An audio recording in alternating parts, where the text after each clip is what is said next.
Yeah, they're still here. I apologise. So, again, I reiterate, only a week or 2 weeks ago, from when I record this, not from when it's edited and it's actually put up. It takes me a while. I went to North Wales. I went along to a local dealership called Woods Motorcycles. Of course, I tested out 2 of their range, the Triumph Bobber and the Triumph Thruxton. The Thruxton, the Bobber and the T120 all use the same engine, but it has been tweaked differently to give you a different bike in each instance. 3 very distinct, very different machines, which is incredible when you think the fundamentals are the same. Alright, they're mapped differently, and the Thruxton has a little bit of a change in terms of the compression ratio. So on the Bobber it is 10:1, and on the Thruxton it's 11:1, so they've changed the compression slightly. I'm led to believe that's because they've skimmed a bit off the cylinders, so it's just got a better compression ratio. Ultimately though, as far as that feels, it's just happier revving higher on the Thruxton. Amazingly though, and crucially, it means they have 3 very different bikes, 3 very unique bikes to each other, but they've just changed ever so slight different things. It's the same as having that triple cylinder engine and then tweaking it ever so slightly and giving you a whole range of different bikes, from sport tourers to sports bikes. So as far as its statistics go, obviously it's got that 1200cc engine. It has a slightly different compression ratio, but the fundamentals are still the same. It's still got the same bore and stroke. It has a max or peak horsepower of 96 brake horsepower and 112 newton meters for torque. I know I said I wouldn't do newton meters. Everyone does newton meters, so it's just easy for me to do newton meters. It makes me cringe inside, but I must go with the industry standard. So it's 96 brake horsepower, developed at 6,700-ish RPM. And the newton meters, or the peak torque, is at 4,900, around there. 4,950, actually, revs. As I say, that means in contrast to the T120 and the Bobber, it revs higher and it develops its peak power higher up the range. If you go for the R, and why wouldn't you go for the R? I don't know, maybe money, 10,600 or 12,200. It's worth it because you get better suspension and better brakes. Completely up to you, of course, but if it was my money, if I was buying, I would go for the R version. No brainer, hands down. So with the R version, of course, you get Showa big piston forks on the front, 120mm of travel, fully adjustable. On the back, you get a fully adjustable Öhlins twin shocks, 2 fully adjustable Öhlins. And then for the brakes, again with the R, you get 310mm twin discs on the front. You get monoblock calipers, 4-piston Brembos. In a convoluted way of saying it, 4-piston monoblock Brembo calipers. Radial mounted. On the back, 220mm disc Nissan 2-piston caliper. All the specs, a lot of very technical, boring stuff. Essentially it means you get loads of feedback, you can feel exactly what the brakes are doing through your fingertips.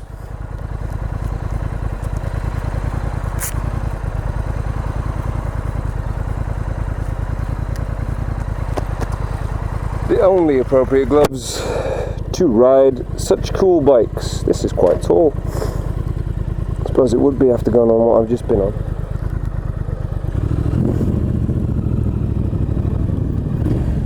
Oh, that's thrusting, isn't it?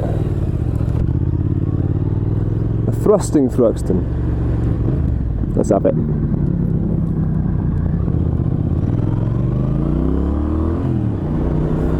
Oh, did I miss it? What a lovely day! Glorious sunshine, dry roads, Welsh roads. Couldn't ask for much better. Other than this light change colour. No. Trying to think if I'd change the exhaust on it. Probably not.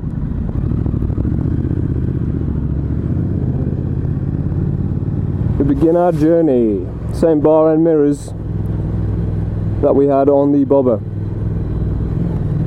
They're both very good. They don't vibrate much. Same kind of slight jerkiness from it to start with when it's cold. My knees are slipping under the tank though. I know it's got those little inlays that you can put your knees into it. You have to sit a little bit further back to do that. If you sit too far forward, which is where I'm at right now, and your knees go under the tank. So you probably want to sit a little bit further back. Give yourself the room. So, breathing fresh air, how does this one stack up?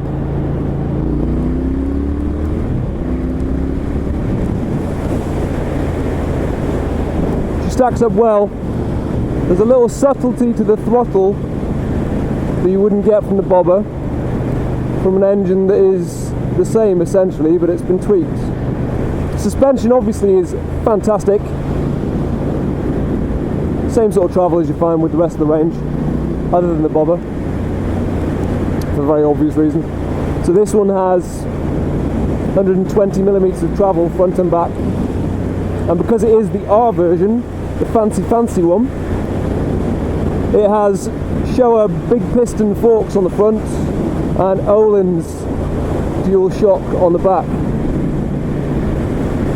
Fully adjustable, of course, because it's the sportier one.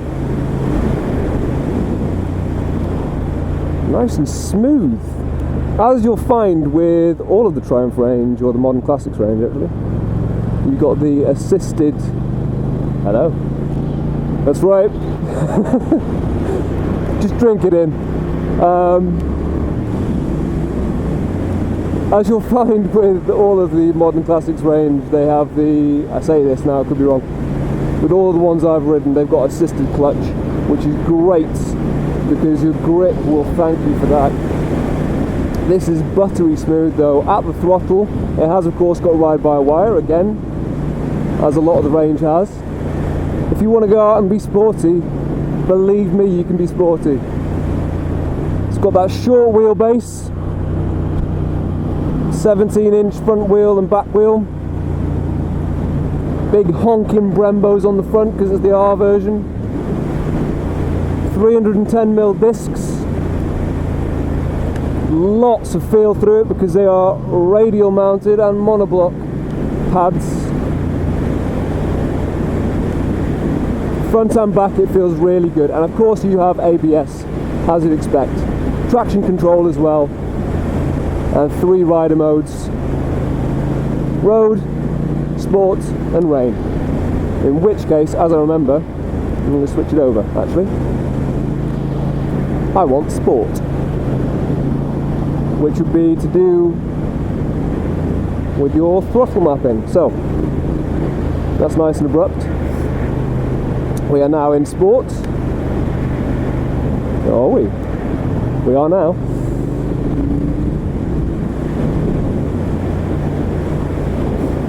Should feel a bit more lively. Ooh, it does. Yeah, actually it does. That's lovely. Well, I'm just going to leave it out in sport then. I'm just going to leave this here. Oh, that is... I don't know whether it's just my perception, but that seems to have made a marked improvement. Oh, I don't know if it changes the horsepower, but it just feels alive. As I say, with the frame, it is the shortest of the Modern Classics. The bobber, of course, the longest. So I've gone for a huge contrast. Seat height, as I say, 810mm. On the bobber, it was 690. And then if you've got the street twin, you've got the 750 seat height. So there's a whole range really, depending on what you're going for. My legs feel fine on this, but then of course I am 5'10.5", as I always like to point out, because it makes me feel a little bit more manly. But I'm not cramped. I don't know what you'd feel like if you're a bit taller. Of course you can't adjust the seat. There are a multitude of different accessories you can buy for it though.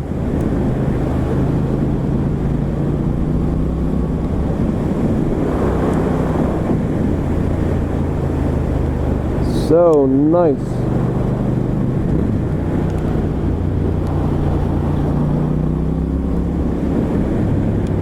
So alive.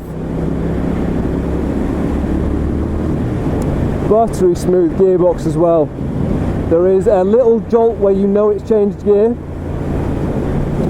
but nothing uncouth, nothing blunt. It carves like a knife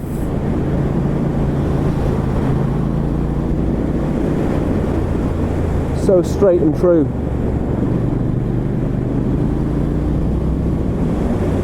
Really straight and true. Holds the line so well. Good brakes.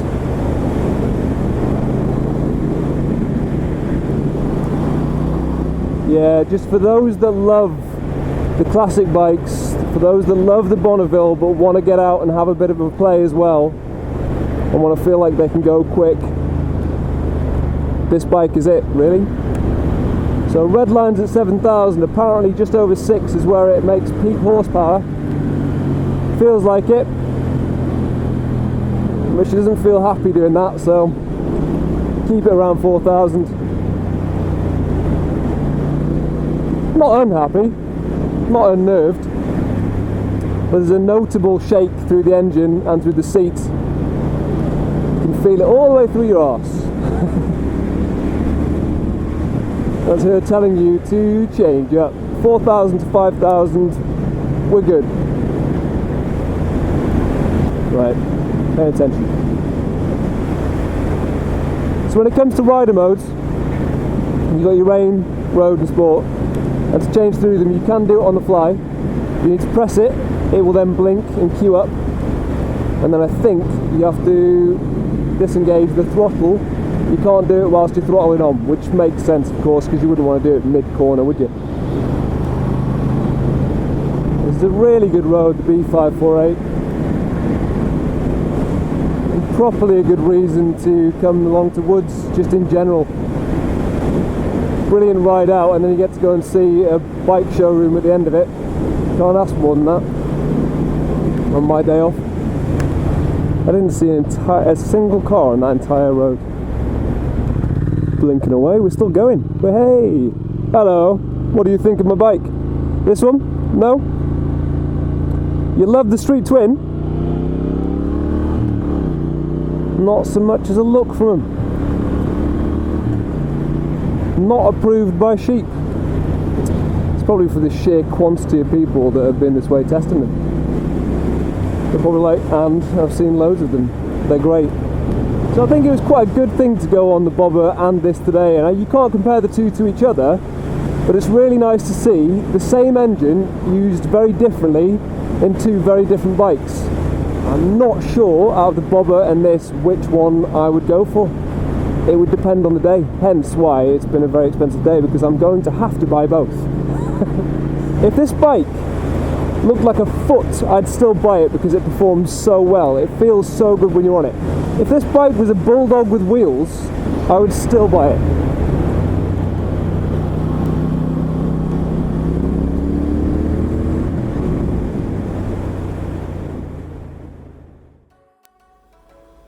Okay, first and foremost, did I enjoy riding the Thruxton? Absolutely. It's brilliant. It's great fun. It is really sporty as well. It's firm without being aggressively firm on your gooch or back. All I can say is that the Showa and Öhlins work really well together. The suspension was great. Brakes are brilliant. They feel perfectly powered for the weight of the bike. So of course you've got rider mode. So you have rain. I didn't use much. Of course it wasn't wet, but I did put it on briefly. You can see that the traction control light does blink on a little bit more. Then you've got road. Mild-mannered, it's still got plenty of torque and power, but it's just a little bit softer. And then you go to sport. Now with some bikes that can make it quite snatchy, it makes it very sporty, funnily enough, because it is a sport setting. On the Thruxton, because it is a gentleman's ride, it just makes it alive. Beautifully subtle, but it just perks up a little bit. It just feels a little bit more responsive and a little bit happier. Even in a town, which I did test, it's still relatively mild-mannered. It's not going to break your neck or, snatch your wrist. Then of course, crucially, you have the engine.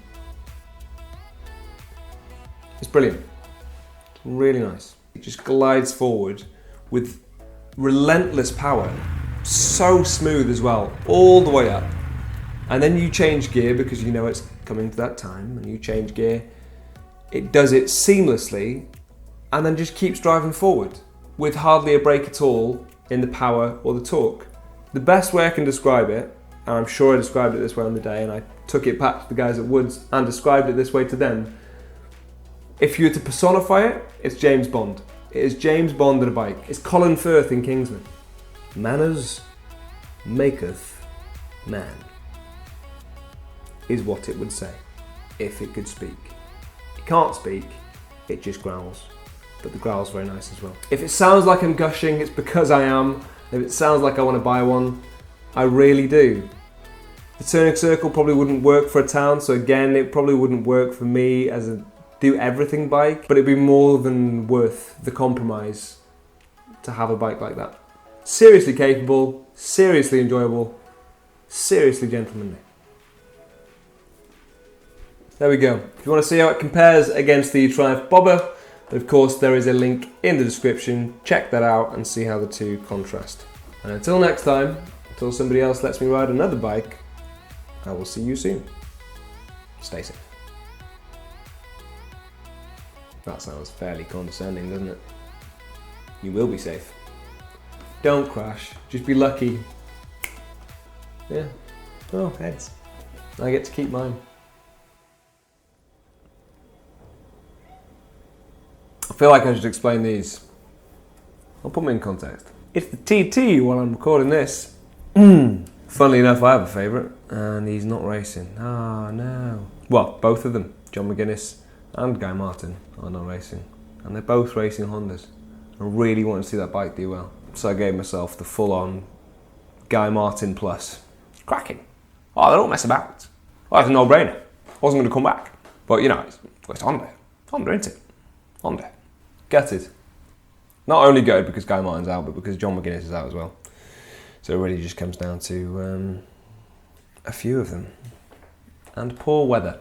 But then we can all sympathise with having a ride ruined by poor weather.